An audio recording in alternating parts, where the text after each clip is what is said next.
के बाद एक बार फिर से आप सभी का स्वागत है। बड़ी खबर का रुख करते हैं। रणनीतिकार प्रशांत किशोर की राजनीति में एंट्री। बिहार से राजनीतिक पारी की शुरुआत करेंगे पीके।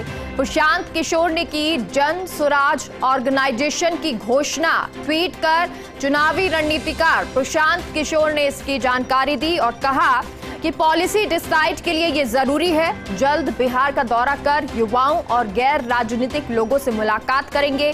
मुलाकात कर जानेंगे बिहार की राजनीति की जमीनी हकीकत और अब जनता के बीच जाने का समय आ गया है। तो प्रशांत किशोर जिन्होंने ये ट्वीट किया और लिखा कि जनता के बीच जाने का समय आ गया है, उस जगह की रिसर्च की जाएगी और पीके ने अब जन स्वराज ऑर्गेनाइजेशन की घोषणा कर दी है। हमारे साथ अदिति दिल्ली से जुड़ गई हैं। अदिति, देखिए, पहले कांग्रेस से बातचीत हुई, फिर वो बातचीत जिसके बारे में कहा गया कि पीके ने मना कर दिया है कि कांग्रेस के साथ नहीं आएंगे, और अब ये ट्वीट किया है कि जन स्वराज ऑर्गेनाइजेशन उसका अब उसकी घोषणा कर दी गई है, उसकी शुरुआत करेंगे।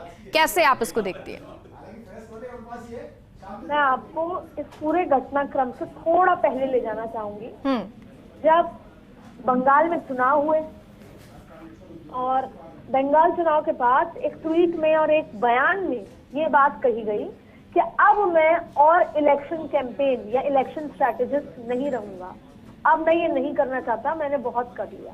उस समय भी ये बात उठी थी कि क्या प्रशांत किशोर अब किसी पार्टी का इलेक्शन स्ट्रैटेजिस्ट की बजाय खुद चुनाव में उतरेंगे।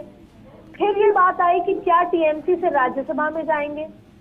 उसके बाद गुजरात में उन्होंने अपनी एक टीम बनाई, गुजरात में भी उन्होंने उस टीम को नाम दिया। तो इस पूरे घटनाक्रम से एक बात समझ अब कंफर्म होती है, पता तो पहले लग गई थी कि, और मैं आपको कांग्रेस के पास भी लेकर जाऊंगी, जो हाल ही में कांग्रेस के साथ उनकी प्रेजेंटेशन हुई और फिर वो उसको पूरी तरीके से एक्सेप्टेंस नहीं मिली। पहली बात ये है कि अब प्रशांत किशोर के मंसूबे पॉलिटिक्स में पक्के होते जा रहे हैं और पूरे देश में या तो बिहार के मुख्यमंत्री के रूप में वो अपने आप को देखना चाहते हैं और या फिर गुजरात में अपनी राजनीतिक जमीन टटोल रहे हैं। लेकिन अब पहले वो चाहते थे कि वो किसी पॉलिटिकल पार्टी का दामन थामे और यही वजह थी कि वो कांग्रेस में जब गए तो उनकी एक शर्त कह सकते हैं वो ये थी कि वो फ्री हैंड चाहते हैं कांग्रेस में। लेकिन कांग्रेस में फ्री हैंड गांधी के अलावा कभी किसी को नहीं मिलता। यहाँ तक कि राहुल गांधी तक को भी कांग्रेस में फ्री हैंड नहीं दिया गया। यही वजह है कि राहुल गांधी ने अपने प्रेसिडेंटशिप से स्टेप डाउन किया था और दूसरा, राहुल गांधी अभी तक वापस प्रेसिडेंटशिप इसलिए नहीं लेना चाह रहे क्योंकि वो जानते हैं कि डेमोक्रेटिक पार्टी है और वहां पे फ्री हैंड किसी को नहीं मिलता। मेरे सोचने के मुताबिक यहाँ पर डिसीजन नहीं लिए जाएंगे। तो प्रशांत किशोर चाहते थे कि जैसा मैं चाहूँ कांग्रेस वैसा करे और अगर वो वैसा करेगी तो जाहिर तौर पे वापस से कांग्रेस खड़ी भी होगी और मैं देश में बिहार में अपनी एक राजनीतिक जमीन पक्की कर पाऊंगा।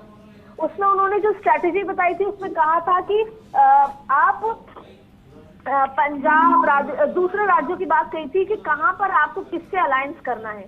तो उन्होंने बिहार में कहा था कि चाहे यूपीए का पार्ट हो आरजेडी, लेकिन आप बिहार में यूपीए आरजेडी के साथ गठबंधन नहीं करेंगे।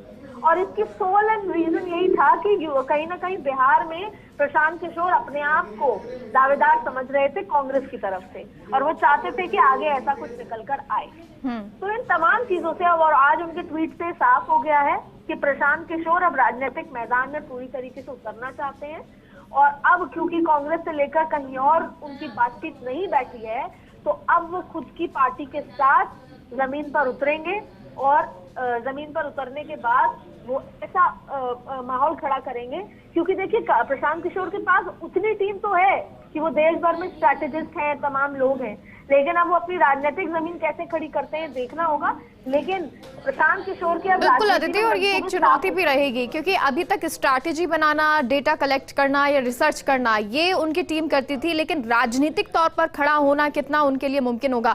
और देखिए, क्योंकि उन्होंने ट्वीट में लिखा भी है शुरुआत बिहार से, तो बिहार ही उन्होंने क्यों चुना? क्योंकि क्या ये कारण भी कि पहले भी वो बिहार में राजनीति में रहे और उसको जब उन्होंने खुद ने कहा कि मुझे वहां से निकाल दिया गया, तो क्या अब वहीं पर वो अपनी जमीन तलाश रहे हैं?